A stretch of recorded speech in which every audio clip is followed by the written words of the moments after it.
I realized something about myself yesterday. I became emotionally attached to protecting myself from disappointment. So, yesterday, right, I shared to my newsletter subscribers that I was launching a new program. And within 24 hours, I had already emotionally decided before anything bad even happened, my brain already started preparing for it to fail. Literally, nothing bad even happened, no bad feedback, nothing happened bad at all.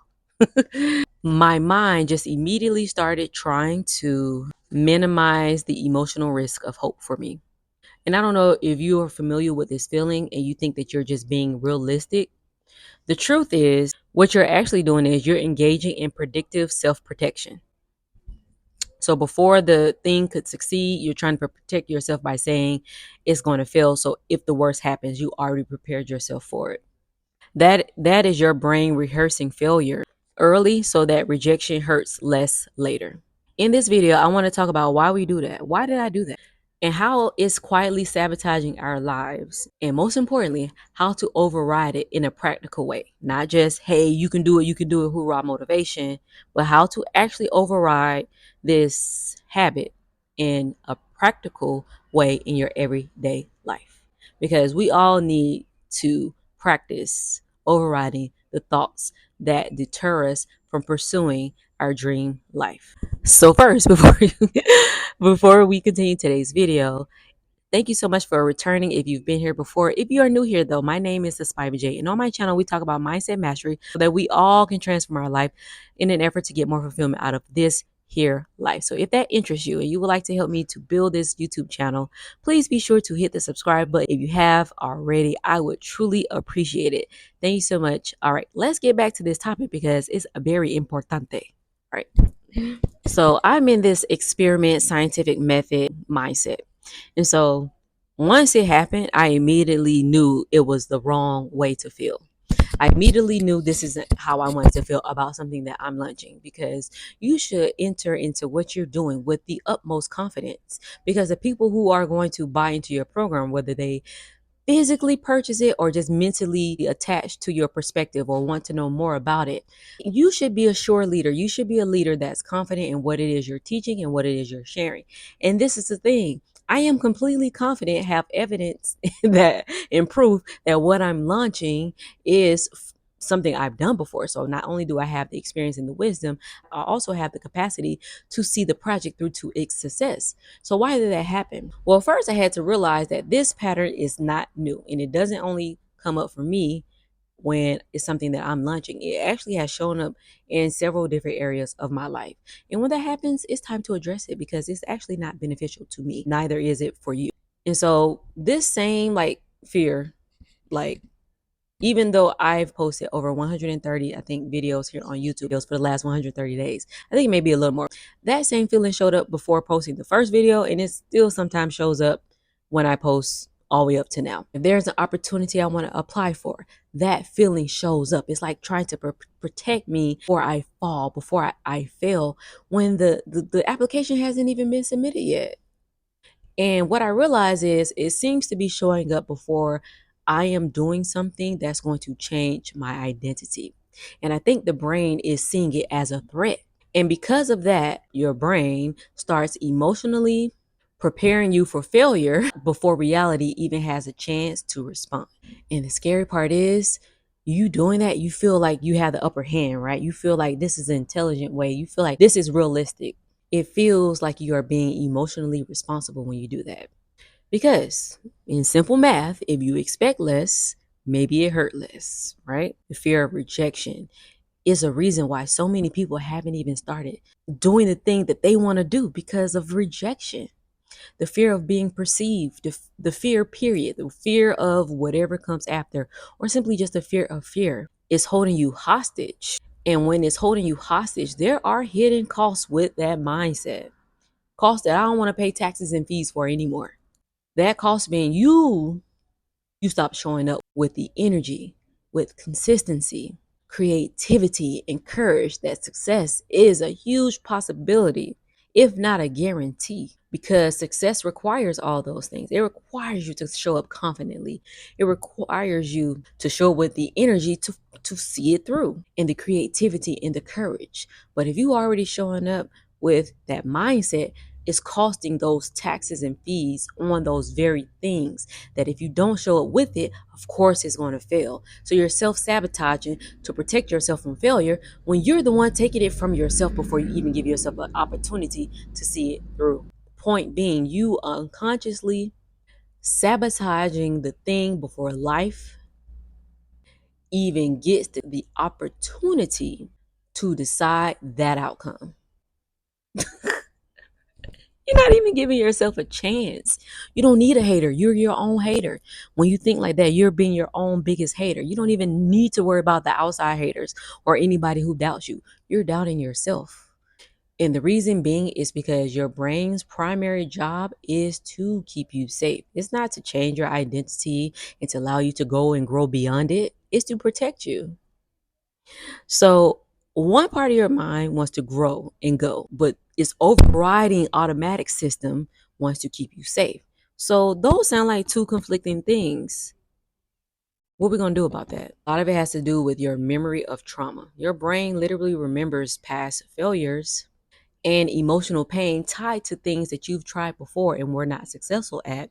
And so it uses that logic to try to stop you from experiencing that deep drop emotionally in the future. So if you've ever applied for something, you got denied.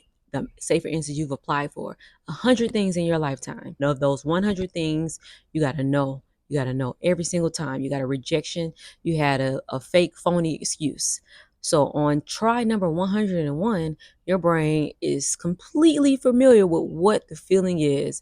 And by then, you're going to probably, during your application, while applying for it, while filling out the application, you are already sabotaging yourself. You're like, this isn't going to work, but you're steady typing away, writing away, however you're applying it. When that 101 time could have been the only yes that you needed. But because you had 100 no's before, you've already predicted the next no, but you still apply. You cannot build a new life with a nervous system whose primary goal is avoiding disappointment. Because the version of you who wants to succeed, like I want to launch a successful program, you want to do something that you want to be successful at, you're going to have to learn how to survive the emotional risk of hope. Your body remembers rejection. Your body remembers embarrassment. Your body remembers shame, criticism, inconsistency, or disappointment. Those memories of those feelings have locked itself into your brain. That's why some people talk themselves out of opportunities before they begin. That's why creators hesitate before posting, especially value creators. That's why people quit early. That's why people tell you to not do anything because they want to protect you and they care for you. And that's why some people secretly expect all of the things in their life, their businesses, their relationships, their goals in life to fail before they've even given them a real chance. That protection that your mind think is doing is your limitation. And it's time to get rid of that. Because we won't have time for that. We try to do something. We don't need our own self having limited beliefs and then acting out those limited beliefs by trying to convince us that what we're working towards is hopeless. Somewhere deep down inside, your nervous system believes wholeheartedly that disappointment would be harder to survive than regret. When actually, if we talk to anybody that's an elder, they only talk about their regrets. The things that they tried, they have lessons and things about it that they've taken with them. But the things they never tried, the regret and the regret hurts them deeper. So that's our answer. But you're not going to get over this with just motivation. All right. Here's what I'm learning. So after this real experience and after realizing that how it has showed up in other areas of my life, this is what I'm learning. You don't actually override this by convincing yourself like I'll definitely succeed. That's really a trap. That's not realistic. You have to train yourself to survive uncertainty. So right now, I am blindfolded putting out videos every day, posting them on the internet. Hopefully it reached my audience. Hopefully I said the right thing. Don't care if I said the right thing or not because this is my perspective. And if you rock with it, you rock with it. And if you're my people, you rock with it. So that's why you're here in the first place, right? But it doesn't matter because I'm just going to keep going because I just want to keep getting better. And I just want to keep going. Without certainty, I don't know. But with certainty, I know Does that make sense? And why is that? Because confidence is not built through positive thinking. You're gonna have to do it whether you're certain or not. You're gonna have to upload before you're certain or not. You're gonna have to launch before you even know the outcome. You're gonna have to post before you know if anyone is going to see it. You're gonna have to be okay with letting people misunderstand you because you don't have the results that people think you need, which is risking rejection, risking failure, and risking visibility. You have to take action. That's going to give you the confidence you need because you will have survived the experience itself. So then you begin to override that thought. You begin to go back and reprogram that thought that's been telling you to prepare for failure because it doesn't matter. I'm going to do it. And that's going to build you because you're going to get your yes at some point. You're going to get some data points at some point. A bird. You're going to get the data points at some point in the journey that's going to inform you about what you need to keep doing. But if you don't do anything, you're hopeless before you started, or you begin as your own hater, then you won't get there. All right. And you'll keep referring back to this mindset. That's not helpful. Shoot your shot over and over because you will have more experience of hope and less experience of hopelessness despite if you don't it's not to say that everything is going to be a total out of this world success, but it's the fact that you're going to be able to survive the experience that's going to get you the confidence. Because think about it, if you were embarrassed to stand in front of a group of people so you never did it, you have your outcome. Well, you don't even know if you're a good public speaker. But if you are embarrassed to go in front of a group of people but you still do it, all right. And you realize at the end of it, I survived that. Nothing bad actually happened. In fact, people clapped. In fact, people had questions and were engaged. Your next time you do that, you're going to be more confident. I'm not saying you won't be shy, but you'll be more confident in yourself. It wasn't the positive thinking that got you there. It was the fact that you did it, survived it, saw that nothing bad happened. And now you're like, maybe I can do this. And then the next time you speaking to 10 more people. And then the next time you speaking to 50 more people.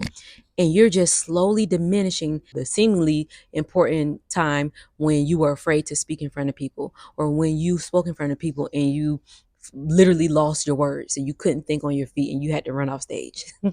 I know that's dramatic, but I'm just saying that important time will become less and less important because you are speaking more, right? You are speaking more, you're going after more opportunities despite the fact that you're shy. You have a commitment to override it through your action. Okay? So that's the practical way that you stop with the self-predictive protection of thinking you're going to fail before you stop. You do it and you get confidence every time you do it.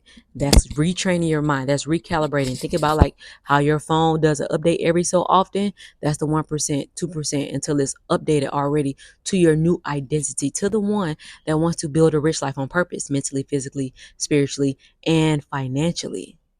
It takes time, it takes work. But when you start recognizing patterns, you can address it.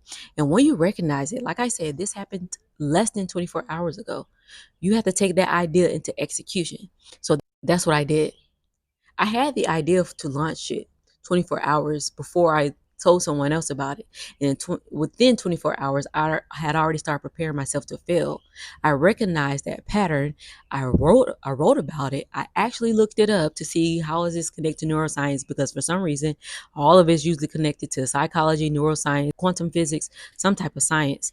And then I began to just reprogram my mind by speaking more about the opportunity itself. Not just positive thinking. I'm just put it out there. I'm gonna share it. Despite I'm scared. And guess what? The more I do it, the less what I thought before matters. All right. So that's exactly what you have to do.